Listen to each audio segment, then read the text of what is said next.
Hi friends, welcome back to మౌనంగా మీ మౌని. అందరూ ఎలా ఉన్నారండి? మేమైతే చాలా బాగున్నాం. మీరందరూ చాలా ఆనందంగా ఉన్నారని కోరుకుంటున్నాను. ముందుగా అందరికీ గుడ్ మార్నింగ్ అండి. ఇంకా ఇవాళ బ్లాగ్ వచ్చేసి ఫ్రైడే బ్లాగ్ అయితే మీతో షేర్ చేస్తున్నానండి. ఫ్రైడే రోజు ఏమేమి చేశానని ఈ వీడియోలో చూపిస్తూ ఉన్నాను. వీడియోని వస్తే చిన్న లైక్ ఇచ్చి సబ్స్క్రైబ్ చేసుకోండి. మీరు ఇచ్చే చిన్న లైక్ వల్ల నాకు మోర్ వీడియోస్ చేయాలనిపిస్తూ ఉంటుందండి. ఒక చిన్న స్మైల్ అయితే వస్తుందన్నమాట మీరు ఇచ్చే లైక్ వల్ల. అందుకోసం ఒక చిన్న లైక్ అయితే ఇవ్వడానికి ట్రై చేయండి. ఫ్రైడే రోజు బ్లాగ్ అని చెప్పాను కదండి. థర్స్డేనే నేను ఇక్కడ ఇడ్లీ పిండికి అయితే నానేసాను కదండి. ఇడ్లీ పిండి అయితే బాగా పొంగిందనమాట. నేను ఇక్కడ ఇడ్లీలు అయితే వేస్తూ ఉన్నాను మార్నింగ్ బ్రేక్ఫాస్ట్లోకి.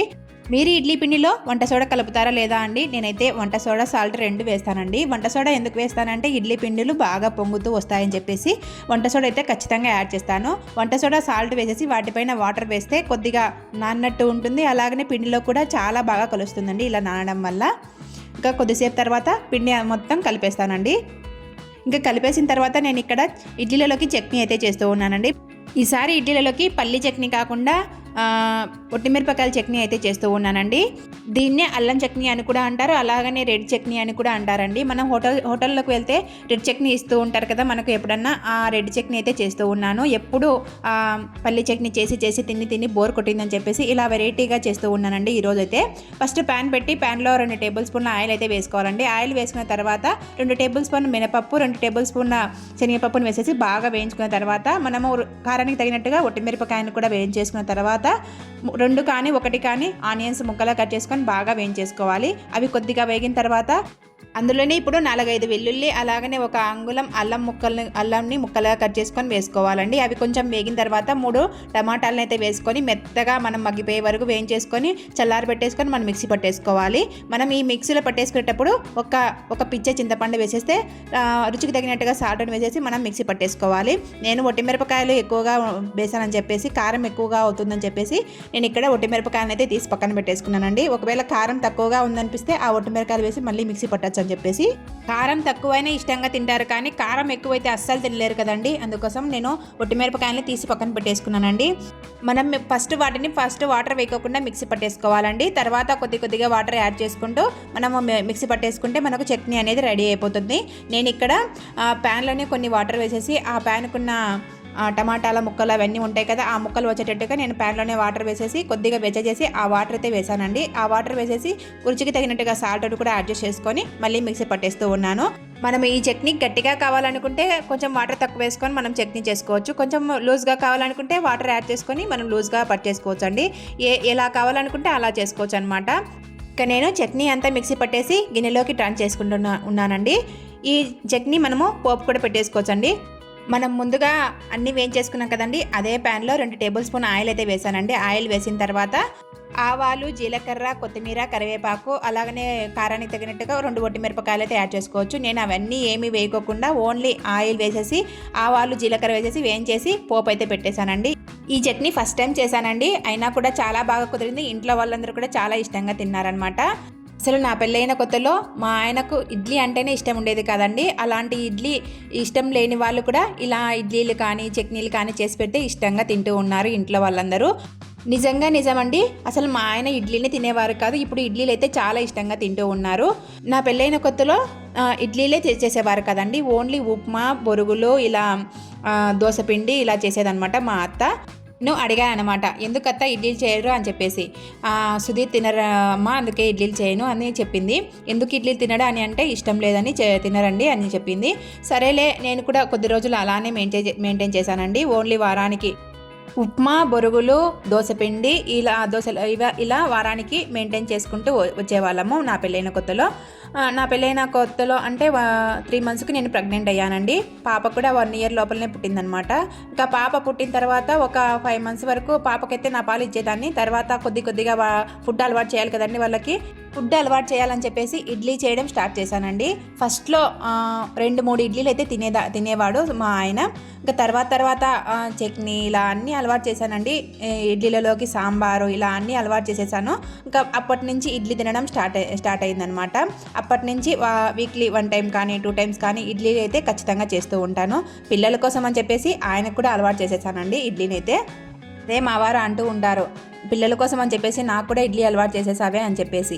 ఏం చేస్తామండి, పిల్లల కోసం చేస్తూ ఉన్నవన్నీ ఆరోగ్యంగానే చేస్తూ ఉంటాం కదా, అవి కూడా ఆరోగ్యమే అని చెప్పేసి ఇంట్లో వాళ్ళకందరికీ ఇడ్లీ చేయడం స్టార్ట్ చేశాను.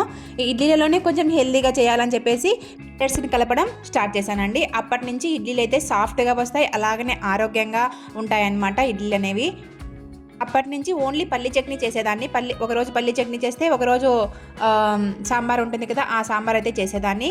కాకపోతే ఇంకా ఎప్పుడు సాంబారు ఈ పల్లి చట్నీ అని చెప్పేసి ఈరోజు అయితే డిఫరెంట్గా చేశాను చట్నీ అనేది. చట్నీ అంతా అయిపోయింది చూడండి, ఎంత బాగా తిన్నారంటే అంత బాగా తిన్నారు, ఇష్టంగా తిన్నారనమాట.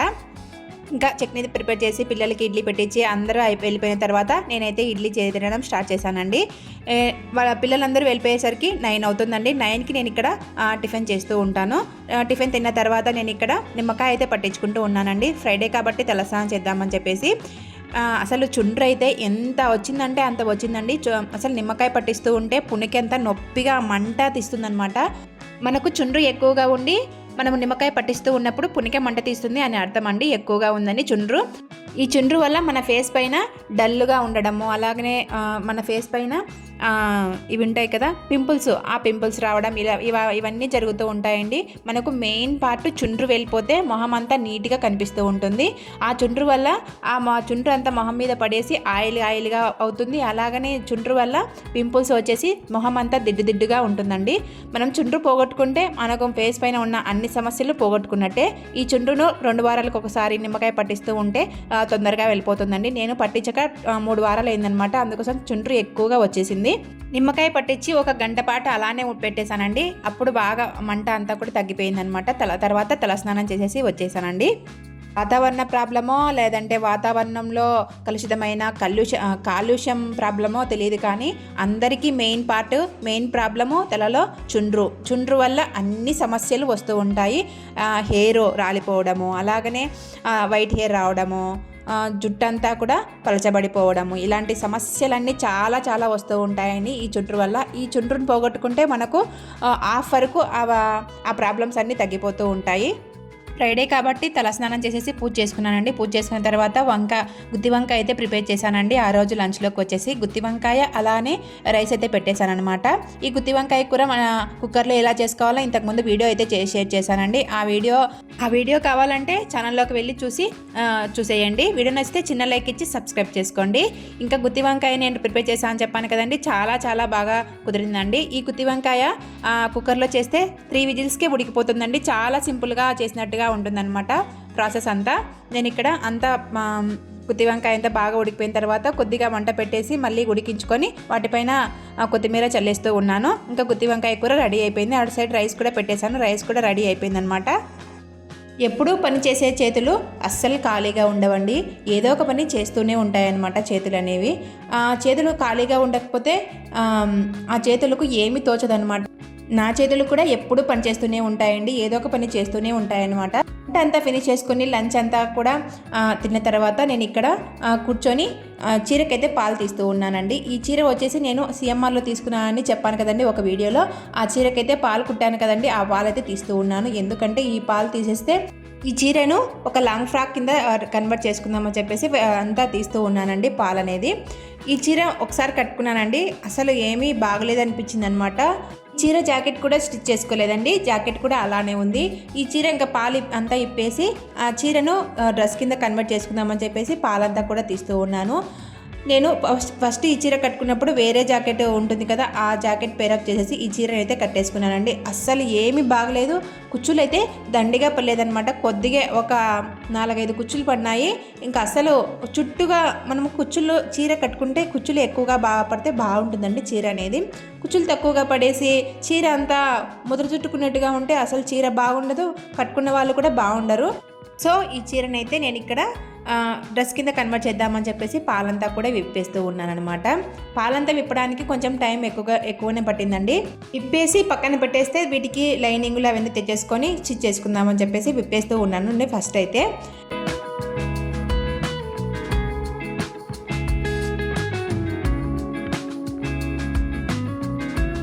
ఈ చీరతో పాటు ఇంకొక చీర ఉందండి, బాందిని ప్రింట్ది. ఆ బాందిని ప్రింట్ చీర కూడా డ్రెస్ కింద కన్వర్ట్ చేద్దామని చెప్పేసి వాటికి కూడా లేసు అలాగనే పాలు కూడా విప్పేశానండి. కొంచెం లేస్ అయితే ఉందన్నమాట. ఆ లేస్ కూడా విప్పేసి వాటిని కూడా లాంగ్ ఫ్రాక్ కింద కన్వర్ట్ చేసుకోవాలని చెప్పేసి రెండింటిని విప్పేసాను. ఈ రెండింటికి లైనింగ్లు తెచ్చేసుకొని స్టిచ్ చేసుకోవాలండి. మధ్యాహ్నం లంచ్ తిన్న తర్వాత ఆ పని అయితే పెట్టేసుకున్నాను కదండి. అదంతా పూర్తయిన తర్వాత పిల్లలు వచ్చారు, అలానే స్నాక్స్ పెట్టేశాను. అవన్నీ వీడియో ఏం తెలియదండి. డిన్నర్లోకి వచ్చేసి జొన్న రొట్టె అయితే ప్రిపేర్ చేశానండి. జొన్న రొట్టె అంటే మార్నింగ్ నేను గుత్తి వంకాయ కూర చేశాను కదండి. గుత్తి వంకాయలోకి జొన్న రొట్టె అనేది చాలా టేస్టీగా ఉంటుందని చెప్పేసి నేను ఇక్కడ జొన్న రొట్టె అయితే ప్రిపేర్ చేశానండి. జొన్న రొట్టె ప్రిపేర్ చేసిన తర్వాత నేను ఇక్కడ దోసపిండి అయితే పట్టేస్తూ ఉన్నానండి. దోసపిండికి అయితే ముందుగా కొద్దిగా పట్టేశానండి. డిన్నర్ చేసిన తర్వాత మళ్ళీ ఇంకా కొన్ని బియ్యం ఉంటే పట్టేస్తూ ఉన్నానండి. ఇక్కడ నేను దోసపిండి పడితే అసలు గిన్నెలు ఎన్ని వస్తాయో అనిపిస్తూ ఉంటుందండి. మీకు కూడా ఇలానే ఉంటుందా? నాకైతే ఈ దోసపిండి పట్టినప్పుడల్లా కొంచెం పని ఎక్కువగా ఉన్నట్టుగా అనిపిస్తూ ఉంటుందన్నమాట. 3 రోజులకు సరిపడా దోసపిండి అయితే పట్టేస్తాం కాబట్టి టెన్షన్ లేకుండా ఉంటుంది అనిపిస్తూ ఉంటుందన్నమాట. ఇంకా నేను ఇక్కడ దోసపిండి అంతా కూడా పట్టేశానండి. పట్టేసిన తర్వాత అంతా దోసపిండి ఒకటేసారి కలిపేస్తూ ఉన్నాను. ఇలా కలిపేస్తే దోసపిండి పొంగుతుంది అంటూ ఉంటారు కదా, అంతా కలిసేసి అందుకోసము నేను ఇలా కలిపేస్తూ ఉన్నానండి. ఇంకా దోసపిండి పట్టేసిన తర్వాత అంతా కౌంటర్ టాప్ అంతా క్లీన్ చేసుకుంటూ ఉన్నానండి. ఫస్ట్ మనము కౌంటర్ టాప్ కంటే ముందు దోసపిండి పట్టిన తర్వాత మిక్సీని అంతా క్లీన్ చేసుకోవాలండి. మిక్సీకి అంతా వాటరు అలాగనే బియ్యము అన్నీ పడిపోతూ ఉంటాయి కదా, వీటిని క్లీన్ చేసుకుంటే మనకు సగం టెన్షన్ లేకుండా ఉంటుంది. ఇదంతా క్లీన్ చేసుకున్న తర్వాత కౌంటర్ టాప్ అంతా నీట్గా క్లీన్ చేసుకున్నానండి. అలాగనే గిన్నెలు కూడా కరిగేసాను అనమాట. అవును, చెప్పడం మర్చిపోయాను, దోసపిండి బాగా కలిపేశాను కదండి. రేపు దోసపిండి పొంగుతుందో లేదో చూడాలన్నమాట. ఎందుకంటే నేను పట్టిన దోసపిండి ఎప్పుడు కూడా పొంగలేదండి. అసలు సంవత్సరం పాటు చూస్తూ ఉన్నాను కదా, అస్సలు దోసపిండి అనేది పొంగడం లేదు. రేపు పొంగుతుందో లేదో చూడాలన్నమాట. ఇది ఇప్పుడు ఫ్రైడే వ్లాగ్స్ షేర్ చేస్తున్నాను కదండి, సాటర్డే చూపిస్తాను పొంగిందో లేదో అని చెప్పేసి. గిన్నెలన్నీ కూడా కడిగేస్తూ ఉన్నానండి. నేను ఇక్కడ గిన్నెలన్నీ కడిగేసి కౌంటర్ టాప్ అంతా నీట్గా క్లీన్ చేసుకుంటూ ఉన్నాను. ఇదంతా క్లీన్ చేసుకుంటే మనకు టెన్షన్ లేకుండా ఉంటుంది. వీడియో నచ్చితే చిన్న లైక్ ఇచ్చి సబ్స్క్రైబ్ చేసుకోండి. నా వీడియోస్ యూస్ఫుల్ అనిపిస్తేనే సబ్స్క్రైబ్ చేసుకోండి. ఉంటానండి, మరొక మంచి వీడియోతో మళ్ళీ కలుస్తాను. బాయ్.